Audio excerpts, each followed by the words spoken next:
Good morning, everybody. Thanks for coming out. I hope you're enjoying the weekend here at Mohegan Sun at Terrificon. It's been great for me. My name's John Siuntres. I host a podcast called Word Balloon.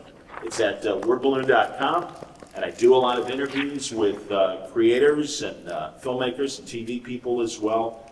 And this is going to be great because today we are celebrating 60 years of the man without fear himself, Daredevil.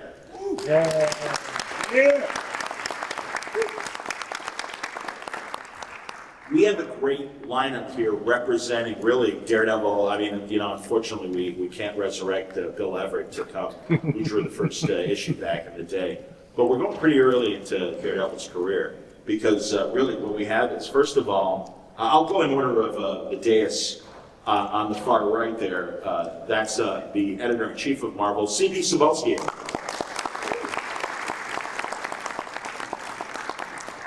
Next, the guy who had a great run on Daredevil, really great stuff, and one of the few guys, we've been talking about it on the panel, that actually got to write, can we call it almost a final story within your arc? Or we'll get into it, Charles, absolutely. And I always like to say, when I get to do my Ian McKellen imitation, go, hello, Charles.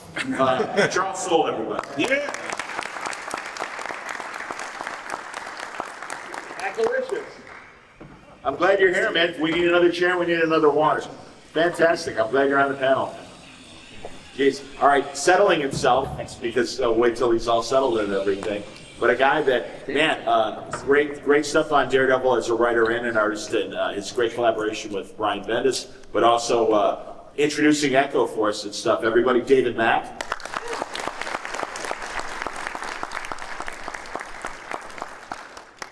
A great Marvel editor and writer as well, and a man who was overseeing Daredevil during the Frank Miller years, Ralph Macchio.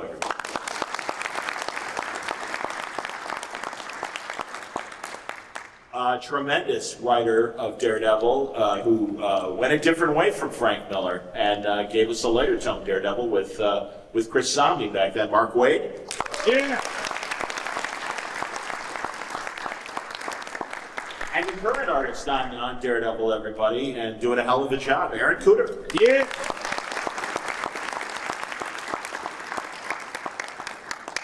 Oh, man. So, I suppose, Ralph, we should maybe, because you represent the earliest iterations on the panel, you wrote Daredevil as well, correct? No, Daredevil's a character I've never written. Oh, excuse me. All right. Well, tell me about that. Well, I am interested because were you editing Daredevil when, was it Roger? Mackenzie was writing it and Frank was drawing it. Yeah, I was under Denny O'Neil at the time. And then after that, Frank, of course, took over. So I was there for that entire first run with Frank. Wow. And then afterwards, I was giving Daredevil to edit. I had Denny O'Neil on for a while. And then when Denny decided to leave, people were not sure who was going to take over. So secretly, I called Frank. And I knew that he had more Daredevil stories in him. And when I contacted him, David Mazzucchelli was doing the book, was penciling the book, and he was doing a fantastic job. And Frank said, give me a couple of minutes and I'll pick up the story. So he called me back 5 minutes later and he said, how about this Born Again thing I got? So we did Born Again, he worked with David Mazzucchelli, and after that, Frank went off to do Batman Year One, which he said he couldn't have done if he hadn't been able to come on and do Born Again. And then I got John Romita Jr. and Andy Sending on for a good long run. And then Dan Chichester came on after that. That's kind of an underrated run, but he did some great stuff on that. So I was on DD for almost 10 years. Wow, man. I'm going to get into the nitty-gritty of some of those eras and stuff, because I really am curious. But I wanted to keep it listed from opening, give everyone an opening statement of their runs and everything. So then I guess chronologically, David Mack would be next. David, this was really early in Marvel, kind of refiguring itself out. You were part of that wave with Mark Miller and Brian Bendis, and then you guys really coming in. And I know we were all knocked out when we first saw your art, but Joe saw it even earlier, really enjoying Kabuki and things you were doing. Tell me about getting the Daredevil kit. Yeah, that's a good point. It was Joe Quesada. I had met him at a convention in 1995, Heroes Con, and I gave him my Kabuki collection. And he called me up and said he really liked my writing in it, and he'd like to work together someday. And there were a couple ideas that he had that didn't pan out with his own creator-owned company called Event. And then cut to, I think, 1997, he called and told me that he and Jimmy Palmiotti were going to be running 4 titles at Marvel called Marvel Knights, with Kevin Smith starting as writer on Daredevil, and asked me to take over as a writer after Kevin Smith.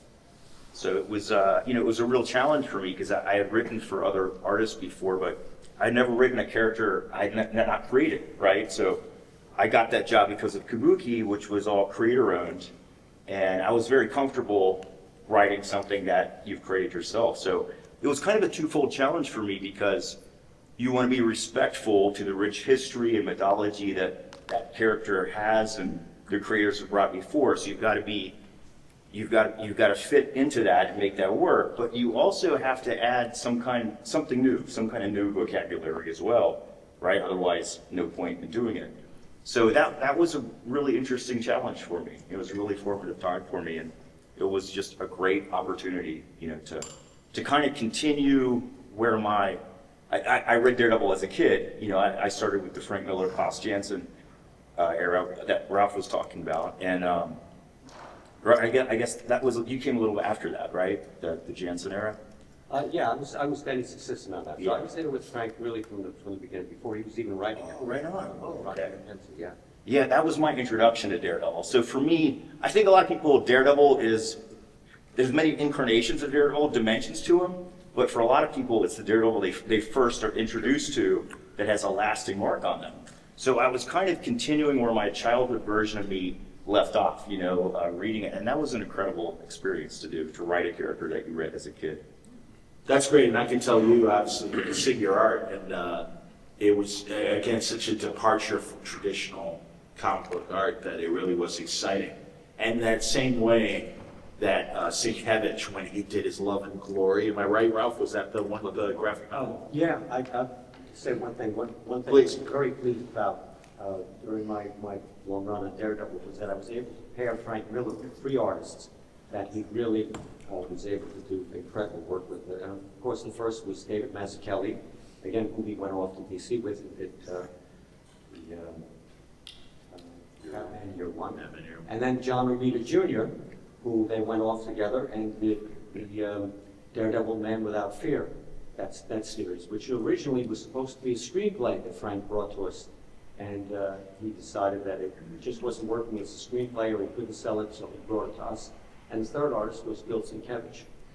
So it's great to pair him with all 3 of those guys because together they did some incredible work. No question, no question. So again, chronologically, then based on the panel, I think Waid is next. And Mark, who preceded you on Daredevil?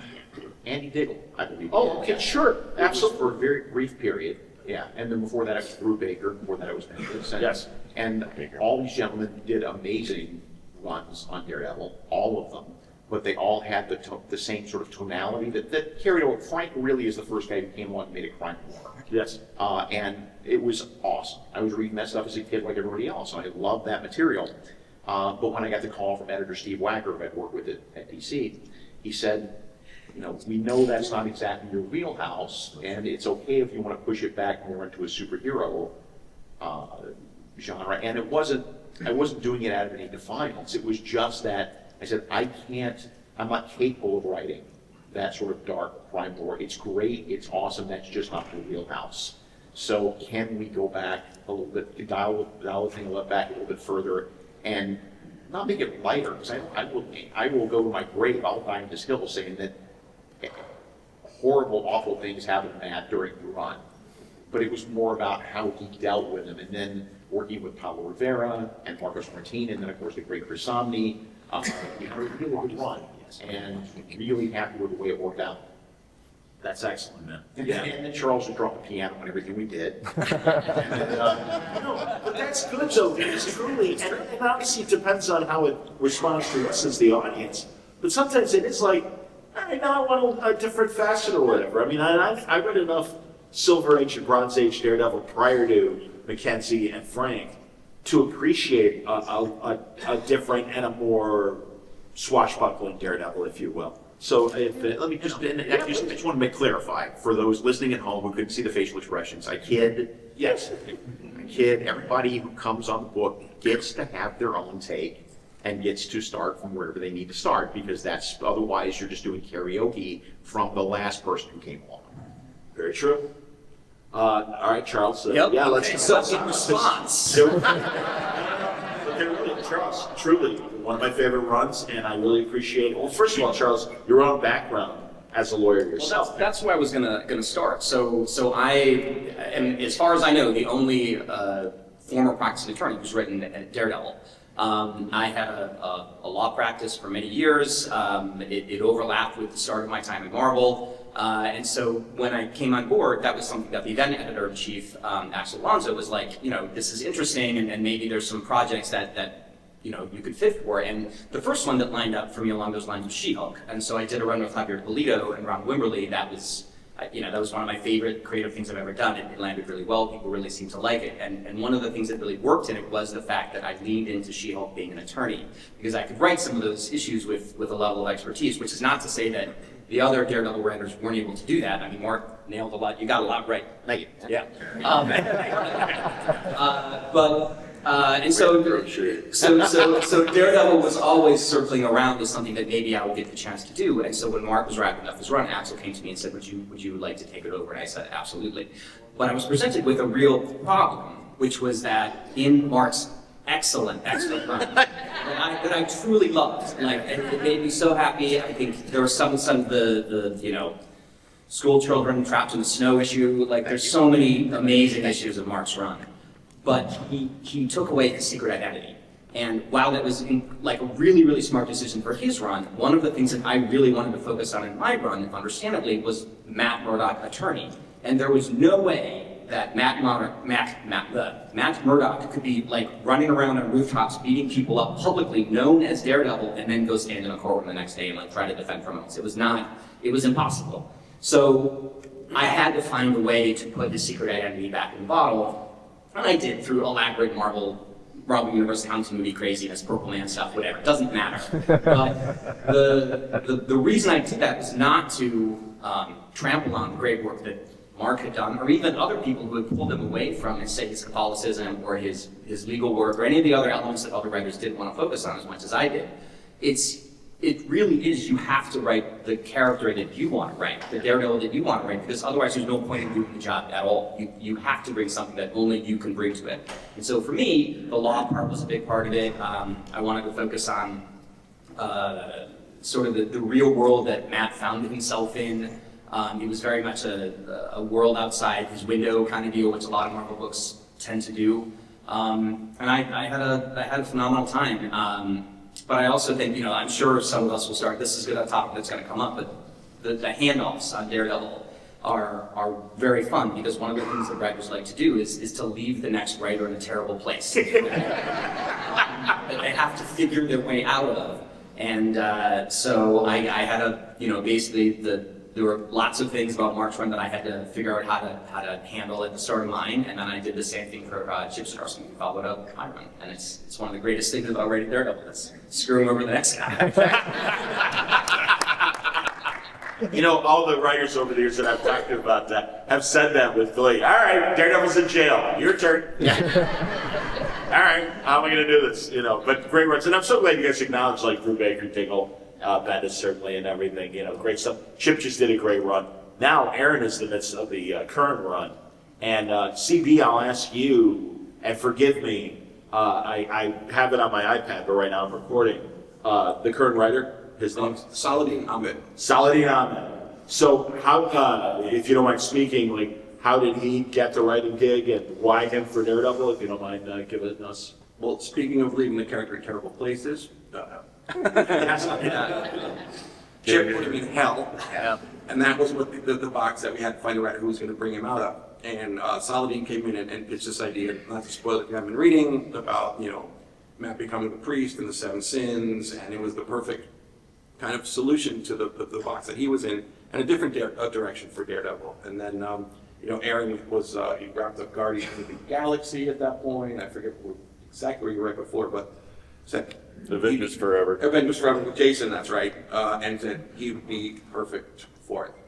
So and that's where we just put that team together, and as you all have hopefully been reading, it's been a really another magical run to keep the Daredevil. We're trying. Yeah, it's a new wrinkle. No, Aaron, tell me about it, because truly, also, you may or may not know that Elektra is partnered with Daredevil and has also taken the Daredevil name and role, which is interesting. And also, there are parts of Matt's memory that he still doesn't have, or is that being resolved? It's more so that the identity of Matt has gone back in the box, and most people who knew his identity before didn't know that, like, they'll know Matt, but they didn't know that he was Daredevil anymore. So does that include somebody like Foggy, or? I don't remember. Let me get into Foggy and get everybody's hostage. That's the problem of being the only artist on a panel of writers. Well, You got David as not well. not the only artist, but the only one that hasn't taken the mantle of a writer. Well, what intrigued you about drawing Daredevil and getting the... Honestly, it was the challenge of it, because, you know, Daredevil is such a noir Yes? genre.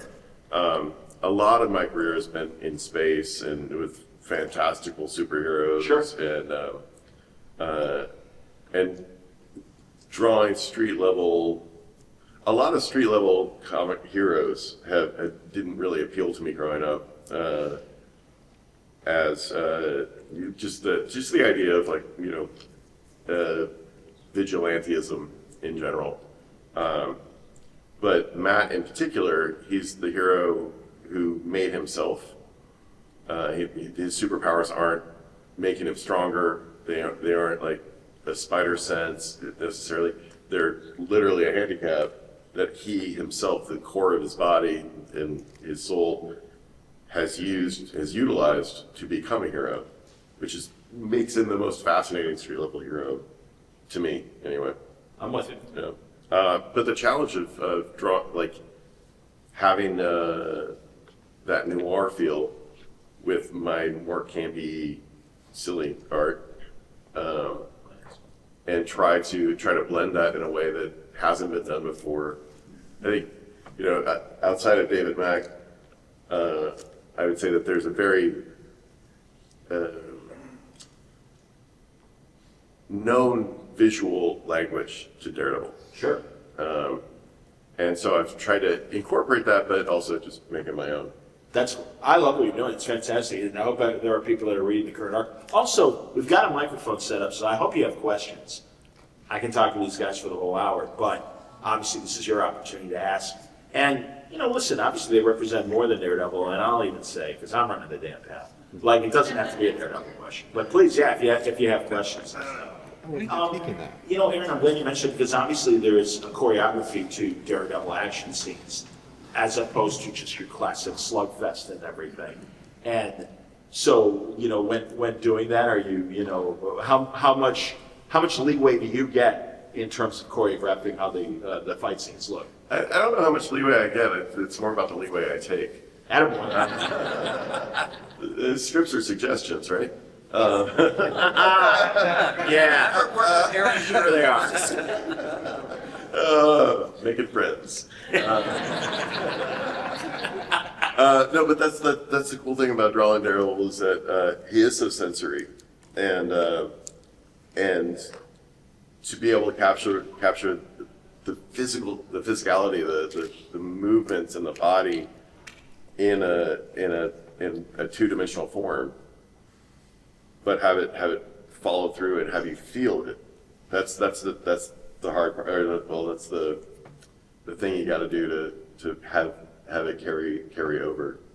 So. It's funny, and rereading a couple things from everybody. One of the aspects, and I'm really glad you get into the sensory thing, because I love the panels where it's pitch dark, and we're inside Matt's head. And So do you. a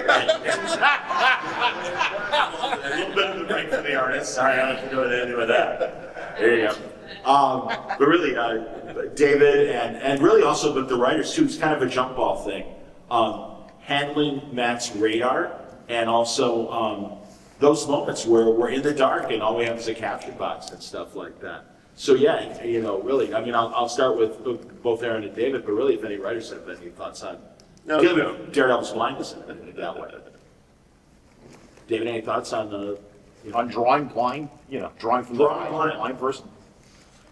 Yeah. Actually, that reminds me, I read one of my introductions to, once I read Daredevil as a kid, I was so fascinated by it. I stumbled across this Daredevil interview book called The Daredevil Chronicles, in which it's like a long-form interview between Jansen and Miller, which you didn't get a lot of back then. right? And it was just an incredible discussion of them talking about their creative point of view. And there was a point where Jansen was talking about how much he related to the character, and then Frank said offhandedly, well, not many people know this, Jansen's actually blind. That's why he relates to him so well. And for like a long time, I was so confused as a little kid reading that, not knowing they were joking, and figuring out how did Jansen do that. But so again, I started as a writer. If you look at the very first page of the very first issue I did, the whole page is just all this. It is a black page, but it's handwritten words, kind of in a spiral of like his senses as he's waking up to the day. And so I wanted to set that tone right from the beginning, that a visceral experience of like how this character perceives the world, because he, as much as he can relate to people on many levels, there's still a way that, his best friends and his girlfriends and other people he interacts with, they're just not going to understand a lot of how he has to piece together the world.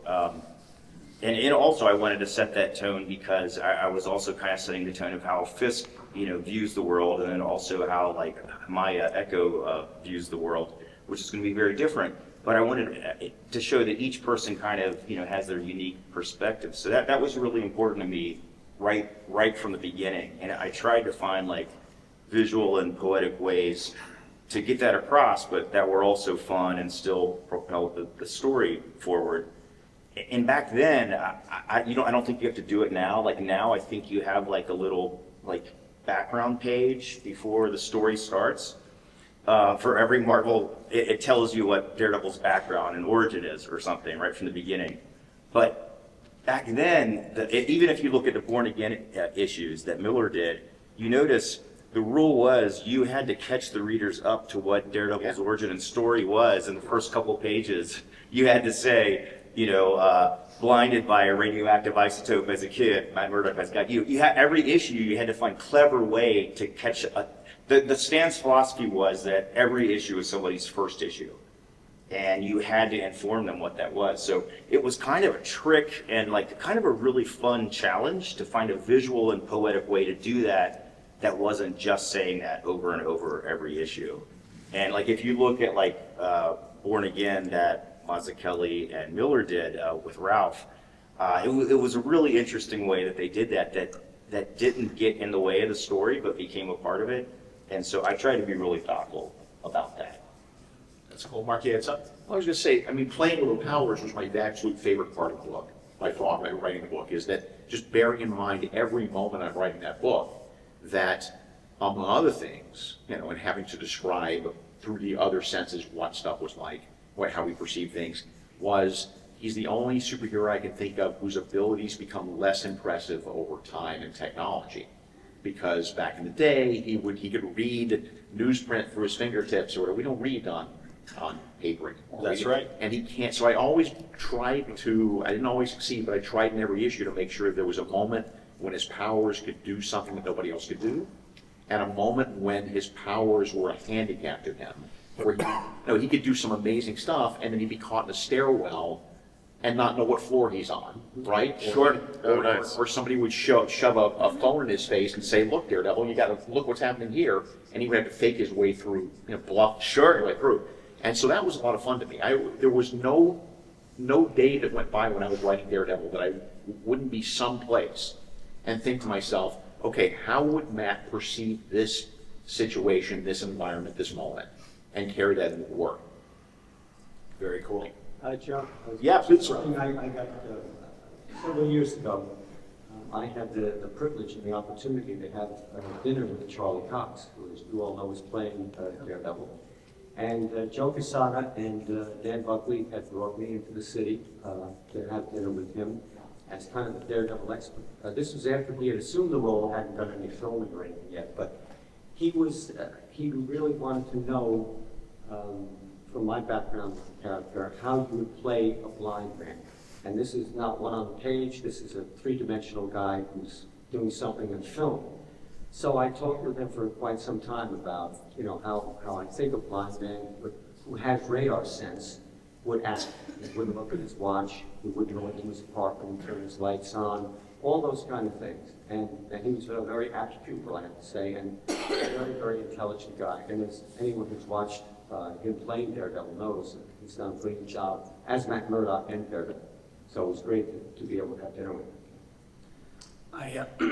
I want to echo what Mark said. About one of the really fun things is figuring out ways to apply the powers and the reality of Matt's world in unique ways that are like kind of fun. Because one of the things that I think really happens to when you're reading Daredevil is it's very easy to forget that Matt Murdock is blind, particularly because he pretends he's not when he's Daredevil. So to the public in the Marvel Universe, he's not a blind man. He's a sighted hero, and so he's got to always kind of figure that out. And you can, I think, as the reader, because you see this person who presents themselves as functioning very well in the sighted world, the reader forgets it too. And so it's fun, it's like a rug pull you can do. And there's a moment in, I think, my 4th issue of Daredevil, when nobody remembers that Daredevil is Matt Murdock that's blind at this point, including Captain America. So Captain America was trying to talk him through defusing a bomb, and he's like, okay, you've got the panel open, cut the red wire. and so Daredevil's like, obviously, like he doesn't know which one is the red wire because he can't see colors. And it's a way that you just sort of subvert expectations of the way a scene like that would normally play, something that you've seen a million times, but because it's Daredevil, it's different. So that's kind of a sort of way you can amp up the thrillery tension of something like that. I remember Mark did it too. There's a last splash page panel where Daredevil's in a room and there's like the sniper red dots all over him, but Matt has no idea because he can't see the red dots. It's like you find ways to have these really interesting like thriller beats that could only work with Daredevil, but at the same time you can find these really beautiful and poetic beats too. And I'm saying that I wrote one of those. It was beautiful and poetic, guys. Where Daredevil never has any idea what the phase of the moon is. So he doesn't know if it's like a full moon or a crescent moon. Like that's just part of his existence that it does not exist to him. And it's something that's part of all of our experience all the time. And it changes how we feel about a given day. The moon, we can see the moon. He cannot. And so it's finding the ways to really make him special because he's not the typical blind person either. So it's one of the coolest things about writing the book, and I think it's one of the reasons writers really love the challenge of it. Yeah, excellent. There's a ton of people waiting to ask questions, so I'm going to get right to it. Sir. All right, I'll be quick here. Thanks everybody. Daredevil has been one of my favorite books since I was a kid. My name's Kuder.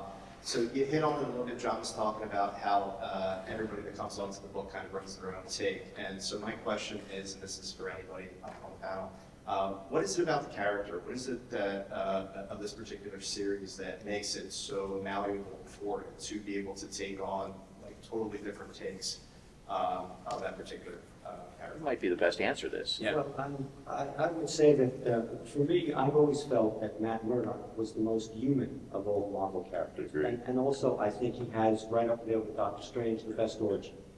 I think that story that Stan did in '64 with Bill Everett, right, was just, it was like a 60s gangster or 50s gangster movie with Yes. some noir elements to it. And just as a kid, I mean, you learn so much about him. You feel for him because he stops this van, pushes him out of the way, and because of that, he becomes blinded and all that. But there's another thing about him, too. Daredevil can be played as both a daytime superhero in a very ordinary kind of, Spider-Man sort of way, and he can also be played, as Frank did, in a very film noirish, late night city on the docks kind of thing. So I think there's that dichotomy there. And there's also the genius of the man who is a lawyer and tries to work and has to work during the day inside the law because he promised his father that's what he would do, and the vigilante, when he gets into the costume, he works outside the law. But he still manages to walk that fine line that he didn't break that promise to his father that he'd never use violence to solve anything. So, and it's also blind justice too. Blind It's all there justice. with it. Thank you very much, Daryl. Love it. Liz? Hi, I guess this is a question for the non-lawyers in the room. See you later, guys. How much research, or do you guys have like consultants, or do you reach out to actually the lawyers within Marvel itself Oh, that's even interesting. to like answer any like courtroom questions you guys have when you're writing or even drawing? Yeah, my hip pocket weapon was Mark Guggenheim, who was also a That's true. contractor, but also a practicing attorney. Yep. So he was my go-to, and he was invaluable in answering questions. I didn't always, sometimes with comic book logic, you get to bend, and you have to bend a little bit, but he was my secret weapon. I mean, I will also say I did plenty of research, just because, like, just because a lawyer doesn't mean you know every last thing about the law. And a notable example was during my run, I made the Kingpin the mayor of New York, and I had a lot of questions about the actual policy application of the mayor of New York, like how it works. And so I called up people in City Hall who were willing to, because it's like everybody likes to talk to Marvel writers because it's cool, so you get access to people. So I got a lot of like, here's the way the mayor applies their power in New York City. And essentially there are zero limits on there's nothing codified in New York's laws about what the mayor can or can't do. And he's largely considered the second most powerful elected position in America because of the things the mayor can do, which to me was fascinating. So. Don't tell Eric Adams. That's He's very aware. Thank you. That's great. This is for all of, obviously, I think with Gabe in introducing Echo and that whole entire series, that whole entire run, but is there a particular issue or a series of issues that you guys did that still stands out to you as like, this was like the perfect thing I did during my run? Good question. Yeah, I guess I'll start with that since Sharon says it's next one. Yeah, in retrospect, with Echo getting her own TV show, that's part of the most recognized part of that run that I did, that first story that I did. But when I was writing it, I was really kind of, I really connected to the Wilson Fisk aspect of that story. And before that, there hadn't really been much of any kind of origin of Fisk. And so I really enjoyed kind of dealing with his childhood and how his perspective on the world and what might have shaped him to be who he was, that kind of thing.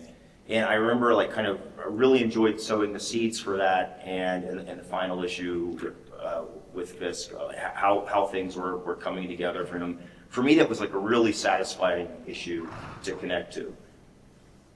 Is the counterweight of the Kingpin to Daredevil, and it's so interesting because again, he started off as this goofy Spider-Man villain, and because of Frank Miller, Ralph, did it start with Frank when he was writing, or was it when he was with Roger drawing, where we went from and in fact, there's a John Romita-looking panel of Wilson Fisk, that the next panel, he's lighting a cigar, and all of a sudden, the noir aspects can happen. So, No, this was Frank's idea really to bring Fisk in, to bring the Kingpin into the Daredevil universe, which wasn't that easy because, everybody that edits a comic has a certain proprietary feeling about their characters. So to sort of transition him from the Spider-Man office over to Daredevil required some political maneuvering and all that. But I will disagree with you about one thing. I thought what Stan and John Romita Sr. did with him in Spider-Man was not goofy. okay. He was great. It wasn't that deep, rich characterization that Frank brought to it, but still. And I remember John Romita saying that he and Stan got the idea for the Kingpin from, what's his name, in the... Sidney Green. Sidney Green. Oh, sure, of course, yeah, from Multi-Small in the back end. Now, of course, the idea of him being 300 pounds and having it all muscle, that was strictly, that was Stan and John Peter. But the idea behind the character was from Sidney. That's great. Came from Sidney Greenstreet. Yeah, I should have known that. I'm a big old Hollywood guy. No, that's fantastic. That's excellent. I love what all of you have done with Wilson over the years. Like Charles said, making him mayor, like David said as well. And really the complicated relationship between Echo and Kingpin, the way it starts, the way it ends, frankly. And, God, love and glory, good Lord. That's all about Vanessa, Kingpin's wife, saying, you need to go straight by midnight, or we're parting. And of course, he'd do anything for his wife. So. Well, one thing Frank wanted to do, which I had questions about, was he wanted to de-age Kingpin's wife. Because if you look at the couple of the stories that he did, the one where she gets taken down into the Yes, great issues. We talked about that. I said, I don't know, she's been established as kind of in her mid-40s with a little gray on the sides and all that, and he just didn't like that. I think he wanted to de-age a bit. So I guess now she's has been re-aged again, right? She's kind of a little bit older. So I don't know why he really wanted to do that, but he wanted to do it. That's interesting. Man, I can't wait. I mean, we're all excited, obviously, for when Daredevil comes back to Disney and stuff and what they're going to do with it. It's going to, good Lord, that Netflix show is, I'm sure we're all in agreement. Unbelievable. Yeah. Unbelievable. Sir. Thank you. Thank you very much. Next. Hi, thanks for doing this. I just had a question down the whole panel. Is there a story that you wanted to do but couldn't do, or you just didn't have a chance to do, or they got canceled? No, He's not. So you can talk to him. the one that I write. The Bull of the Chamber that I still have is a story in which a woman comes into Matt's office and he can see her plainly. He can totally see every feature like she was. Interesting. And only her. And there would have to be a reason behind why this is. We know what that reason is, and I'm not going to tell you because I may be able to tell that story someday. Oh, that's great. That's excellent. That's cool. Thank you. Any other? Yeah, there. The only thing I could think of was I wish Frank and David had been able to stay on Daredevil a little bit longer after they had won again. But there were certain political considerations and things at the time, and then they just decided it was time to leave. But we did get that story incomplete, and that's the one I think people most fondly remember, I think, from that long run I had on it. Ralph, was there any concern at the end of Born Again? Because essentially, Karen and Matt walk off, and they're Karen and Matt, and it's like, all right, we're gonna live in Hell's Kitchen, and I'm happy being a fry cook, and you're recovering from your addictions and stuff. The end. And we knew there was gonna be a next one, but was there any from editorial, like, hey, what are you doing? Well, I had a difficult time finding someone who wanted to follow Frank on Daredevil. Absolutely. Absolutely. That's still true. That next panel, he basically is just going to be the guardian of Hell's Kitchen, and the rest of New York can go out. Yeah. But what happened was I kind of lucked out because Ann Vicenti, who was not really a comic book fan, had come on staff, and I was asking people around to go, Frau Miller? No way. So I managed to, I talked to her, and she said, she didn't really care, and she just was not, it wasn't that she wasn't impressed with it, it was that it didn't overwhelm her. Sure. Taken with the mythology of Frank Miller at the time. So she came on, and she had a long and very distinguished run with John Romita Jr., and I think that's also the book in which John Romita Jr. became the artist that we know today, that he fully emerged from his father's shadow, and I was very happy to have been part of it. I think that Annie Vicenti run really, she does so many, I would never have made the choices that she makes in her run. It's bizarre in a way, but it's such an awesome way that I think it ended up being exactly the right hire, because it was, everybody else would have just been trying to do what Frank did. Exactly. And she was, like you said, she just kind of, I'm going to do other stuff. And the other stuff brought us incredible, really cool additions to mythology. So it was great. Yeah. Charles, did you have a run? It's kind of the same thing that Mark's saying. Not the same story, but I have two very awesome Daredevil stories, but I would like to think perhaps there will be a time when I tell them in the future. So one is connected to his dad. The other is connected to him. So there you go. There's your spoilers. David, did you get enough of what, or was there unfinished business?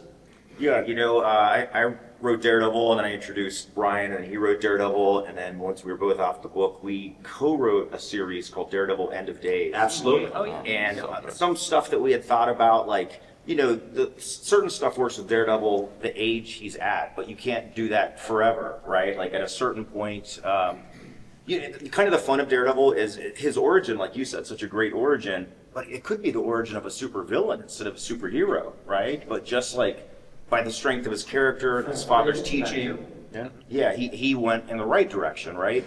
But one of the ways I looked at Daredevil is, like real people do this too.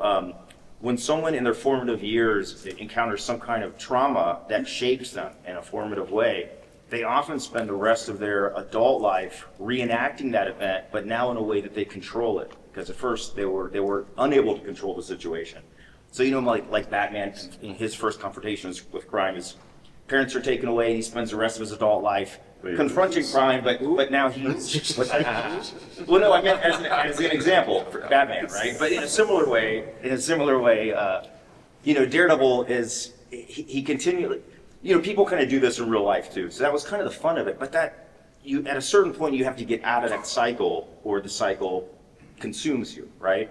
So we thought, well, in Daredevil End of Days, we'll take this to the where is everybody in 20 years from now, right? Fisk and Daredevil and so on. And that was a great fun thing. And my introduction to Daredevil were the issues with the Punisher, with Miller and Jansen. Sure. And that made such a giant impression on me. And when I was 9 years old, it was like way outside my comfort zone. And I always wanted to write the Punisher in a Daredevil story. So I got to write the Punisher in Daredevil End of Days in a really fun way. And it ended after 8 issues, but we had several other stories that we wanted to continue. And we were going to continue it in a story called Punisher End of Days, but it was still going to include the same cast that were in the Daredevil story. And I wrote the first issue to it, and I wrote the last issue to it, and I wrote kind of the beats in between. I was really happy and excited about it. We were going to do the same creative team, where it was Bendis and I writing, with Sienkiewicz and Klaus Janson doing the art like they did before. And those were guys that inspired us when we were kids, and it was amazing for them to work on our script.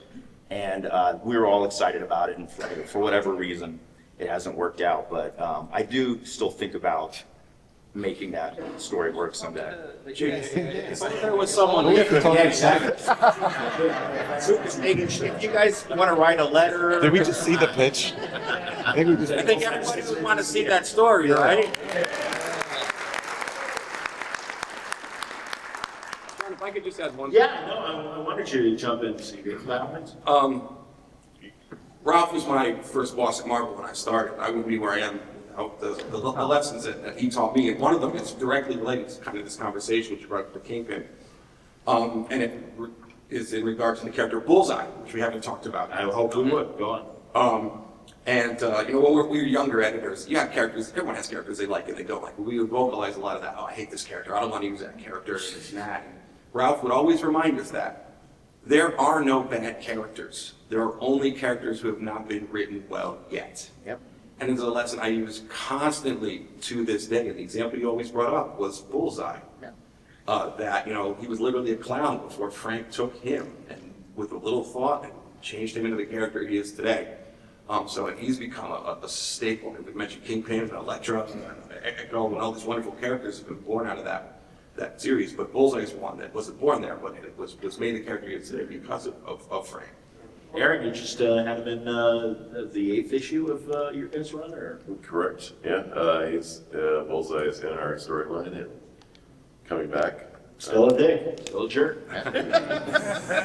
Well, again, he's got their numbers. I mean, he's certainly, hey, guess what, Elektra? I killed him. And Matt, I killed him. And then, so again, it's those kind of fun. This is a really great scene where we have Bullseye torturing a kid, basically. And and it's a tough kid from New York, so he's like, yeah, whatever, just bring it on. You're not gonna hurt me. That's fantastic. Yeah, that's great. No, really, again, you're right. The way that they've changed some of the villains for Daredevil has been fascinating. Real fast before you then ask a question from the fans. CB, there have been years where there's been a big event. Like I remember during Civil War, And Brubaker's like, you know, I'm really telling a different story right now. Am I right? Was it Ed that was writing? Who was writing Daredevil? That was like, hey, can I not be involved in Civil War and kind of be off to the side, still doing our own thing? And I don't remember. I think it might have been Ed, yes. okay, all right. I don't think it was Brian. I'm pretty sure it was Ed. Yeah. Yeah. So is there like, can a writer come to you and go, hey, you know something? We'd really rather not be involved, like in Blood Hunt, right? Yeah, a lot of, we give most of the writers, well, almost all the writers, a choice if they want to participate or not. Some choose to and some choose not to. There's some places where we feel that the key character has to be included that we would like to push them in. And if the writer isn't comfortable breaking their arc or their run, sometimes we'll do a side mini-series or a tie-in, and that's where that kind of stuff comes from. But really, Marvel is a creatively driven company. Sure. It's always the choice of the conversations between the editor and the writer if they do want to participate or not. Understood. Sure. All right, next, sir. I'm not. Great, sure. Awesome. Yeah, Thank you. So this is apologies ahead of time because it's kind of like a little bit of a multifaceted question. But Mark, in your run, like one of the most significant parts of the run to me was like the revelation that like Matt's mother has postpartum depression. Yeah. And it was like this big retcon in this revelation of like what kind of happened with like Matt's parents kind of a thing. And like I guess this is also a little bit towards Ralph too. Is there a little bit of an one, how did you come up with that concept? And then to kind of everyone else, is there like an apprehension to like making a major retcon or change to a character that has been around like the Daredevil mythos that's been around for like 60 years? Is there like kind of like a fear of like almost stepping on someone else's sandbox to like make a major fundamental change to someone like that? And with yours, it really landed, but is there a fear that it like... Oh, yeah. I mean, I really subscribe to the Hippocratic Oath. I talked about this yesterday with you. Really, my feeling is I want to go there and do no harm. And with this dovetails into the previous question, which was that we were in the middle of a Marvel event called Original Sin. And the ask from editorial was every character should learn something that they didn't know before about, or some secret should be revealed that the reader didn't know. What can you do? And I want to say it was Joe Quesada's idea. It's just thrown out in the room. Like maybe this could have to do with Matt's mother instead of the obvious Matt's father. And ran with that and did a lot of research and talked to a lot of mothers groups and got a really good reception on the postpartum depression issue. I was very proud of that one. Awesome. That's cool. Very cool. Matt's parents, I covered boxing professionally for 20 years. So, and I've been a fight fan all my life. So battling Jack Murdoch was an immediate love for me. And again, based on what Ralph said too, that original Daredevil story is such a classic, what you'd see in a fight movie and stuff like that, that this poor boxer has to, work for, mobsters to kind of make a living. But it's his son, and his pride is on it. He can't throw a fight. It's, again, classic boxing movie thing. And just that character that Jack Murdoch had, that he imprinted on Matt, that you got to stay in school, you got to do all this stuff. It's interesting because it really, Ralph and I'm wondering because, like you said, Matt's set up to be a Spider-Man clone in a lot of ways. They really didn't know what to do with him beyond not having his sight. And Radar is, it's kind of the same Spider-Sense. So cover the first issue is like, you like Spider-Man? Check out. Oh, 100%. That's right. Spider-Man's on the cover. That's absolutely right. Yeah. So I mean, Matt's parents are so important to his backstory in a different way than Ben and May are to Peter. Okay. I didn't know if you had a comment up, but it's cool. If not, very good. Next, all right, we can keep going. Yeah, David and Charles and I created characters that are going to be in the TV shows. So did Marvel consult you about their psyche or anything, get some input on the making of their mind? Forgive me real fast, Charles, remind us, because obviously Echo, I get that. Yeah, who did you create that's going to be in the new series? So, for those of us who didn't attend D23, I was going to ask, is D23 official Marvel announcement, or is that a private Marvel announcement? I don't know how to answer this. I'm looking at C.B. because if the trailers that we've seen at D23, come on, Charles is a lawyer. If anyone from Marvel Studios are watching or listening, I take no responsibility for that. Well, as an attorney, I can say that won't do the thing. So,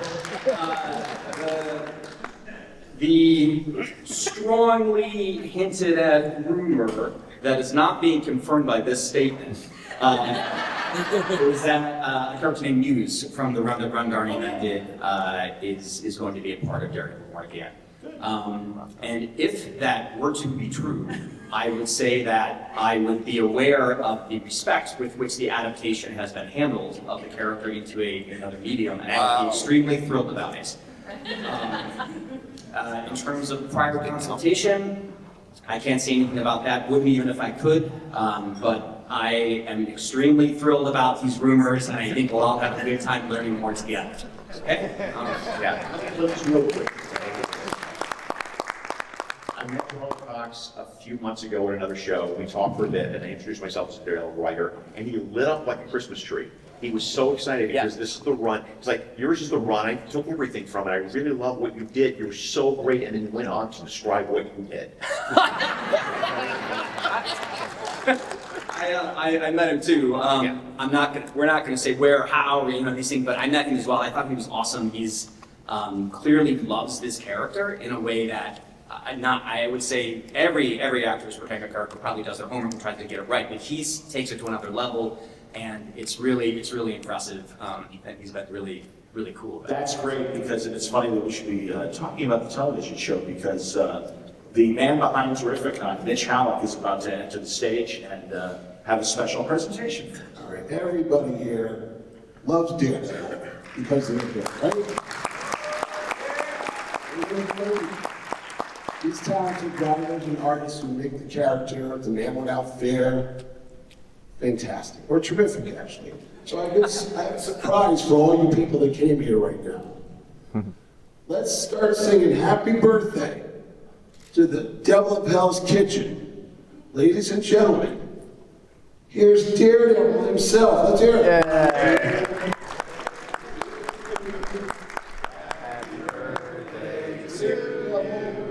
Happy birthday, dear Daredevil. I'm Murdoch. Who wants to see him? Come on, Let's do it. Take out the mask. Wait a minute. You're like a stunt double. Charlie Cox. No. Wait a minute. Sorry, I was told Charlie Cox was going to be here. Is there a Charlie Cox in the house? Anybody, please? Anybody? Wait, there's something back here.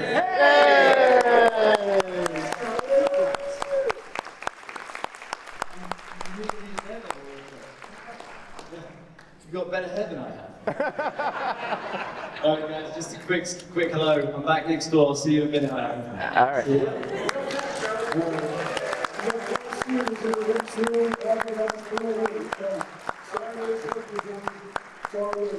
Thank you, Mitch. Excellent. All right, everybody, there you go. So if you want a photo and an autograph with the man without fear, he's there for you. So that should be great. Unfortunately, we have to wrap up because the Man of Steel is waiting to take the stage next. But this is a great conversation. I'm sure I would love to continue on my own podcast with all of you individually. But great questions from the audience. Thanks, everybody, for coming out.